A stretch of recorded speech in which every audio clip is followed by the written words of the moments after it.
Welcome to our study today from Acts, the 17th chapter. Paul continues his second missionary journey with stops in Thessalonica, Berea, and Athens. In Thessalonica, Paul reasons with the Jews in the synagogue, explaining that Jesus is the Messiah who fulfilled the Scriptures. While some believe, others incite a riot, forcing Paul and Silas to flee to Berea.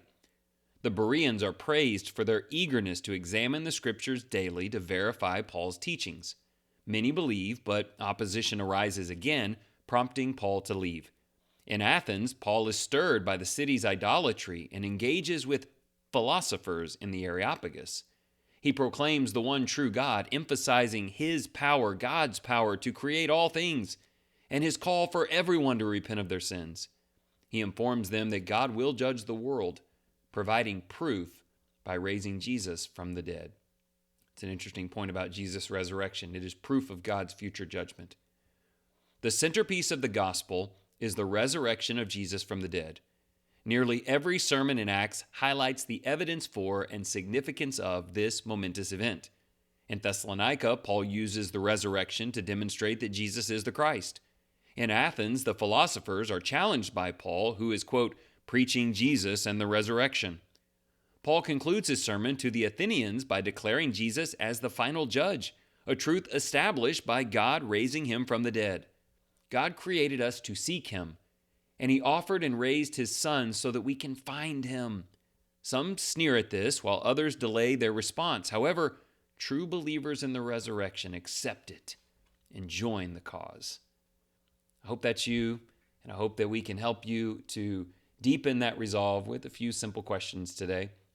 Number one, why do you believe that Jesus Christ was raised from the dead?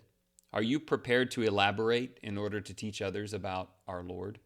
I'm talking about real reasons, real evidence that are seated in your heart. Do you know how to share those? Question two, the Berean listeners are commended for examining Scripture to confirm Paul's words. Why should you do that when you hear teaching? One of the central reasons is there's not a preacher or teacher today with the credibility of Paul, and yet they still took the scrolls and searched. How much more so should we?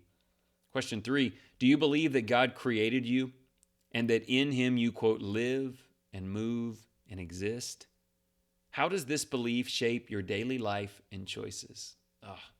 How so many lives would change if everything we did all day today was this understanding that we live and move and exist in connection with him in every way.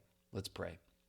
Dear Father, thank you for raising your crucified Son from the dead. Thank you for the evidence of his resurrection and for the incredible eternal assurances that accompany his victory over sin and death. Lord God, we believe. We believe you made all things and created us to seek and find you. We also believe that your Son's death and resurrection are the only path to reach you, forgiven by his blood and granted the promise of eternal life in his name. We know Jesus will judge the world. Lead us to repent and prepare for our Savior's return. We honor him today. We worship him today. We obey him today, and we'll be ready to meet him. Are you ready to meet him? Live today like you are, and thank you again for your time.